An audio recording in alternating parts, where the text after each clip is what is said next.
Tuesday and Thursday, legal expert Alison Triessl helps KTLA viewers get legal smart. Alison joining us right now to answer your questions. Great to see you. And you know, Alison, child custody agreements are super important. We're getting a lot of emails about this.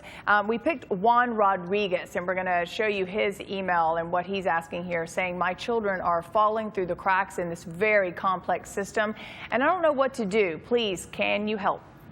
I can help because this is a very sensitive topic for so many people, and they feel that the system really doesn't account for what's in the best interest of their child because they know their child, and Glenn's shaking his head.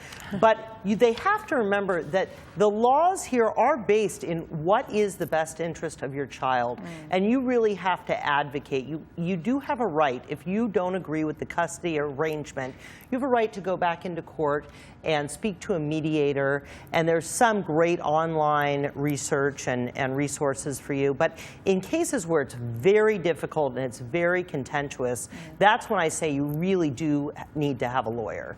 And unfortunately, it can get expensive, but when it comes to your kids in custody, Glenn, I mean, these are things where you really need, you don't understand the system, and if it's overwhelming to you and you feel that you're going nowhere, you really should turn to a lawyer. Remember, best interest of the children, but you have a right to decide. And California favors co-parenting.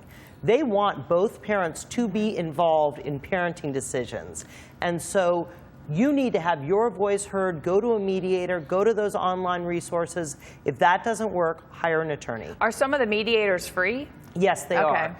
And they are there in the courthouse, and they're designed to help you get through this very difficult process. Okay, you just have to ask. Yeah, and I wish Juan a lot of luck. I know his question was troubling, but I wish him luck. Yeah, absolutely. All right, next question. It follows up on the internet employment story that we did last week.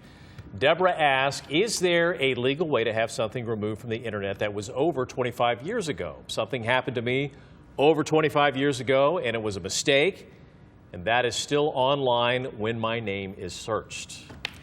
Okay, so there's a bunch of ways to attack this. It is not easy. But if this is a criminal matter where you were convicted of a crime many years ago and it comes back to haunt you, especially if it was a misdemeanor, go to court and have it expunged.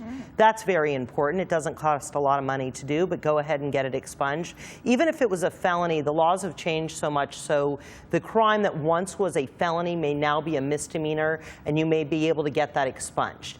If it's not criminal-based and it's more of a reputation issue, you need to go directly to the site that posted it. Google's not going to take it off.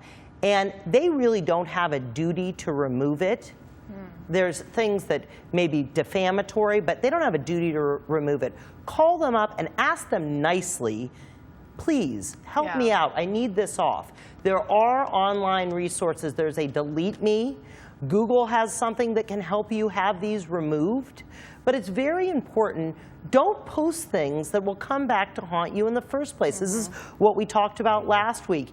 So many of these things are things that you actually brought on by posting those pics yourself. I always laugh because, you know, we all have pictures online that someone's taken of us or whatever. That's just like, oh, my, please get that picture off there. But I guess, you know. And by the way, it's part of your history now, Lou. Yeah, and that's the one that always shows up too. I'm like, really? Yeah, I know.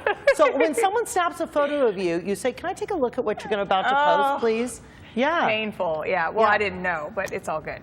Yeah, here in this job, you mispronounce a word. Yes. And it's everywhere. It's on there. That's right. Yeah, it's crazy. Well, we just interviewed Matt Doran from Crime Watch Daily. You're a part of the show. I am. I am so excited about the show. As you all know, I'm all about crime and criminal justice, and I have long run this company called Wild About Trial, and we stream criminal cases going on around the country and all these interesting cases. And we are so excited to be partnering with Crime Watch Daily to go over these cases, and we'll be there weekly talking about the most interesting, salacious cases going on. This is an amazing team. This show is so well worth watching. It's on this channel, so don't move. 5 o'clock. 5 o'clock. And it's an hour a day. I can get my fix. I love it. I know my mom's going to love it too. She loves everything crime as well. As long as you still have time for us. Yeah, don't be going anywhere. I said this to Crime Watch. My heart does belong to KT. Yeah. I mean, you know, I love you all, and I love Hear Legal us. Smart. I love Legal Smart, but I love crime too. So I'm very excited, Yes. and I will absolutely Just love do doing it all. both. Do it all, girl. Absolutely. Don't be big time in this. Oh, please, Glenn, please. All right, thanks for coming in. Absolutely. All right.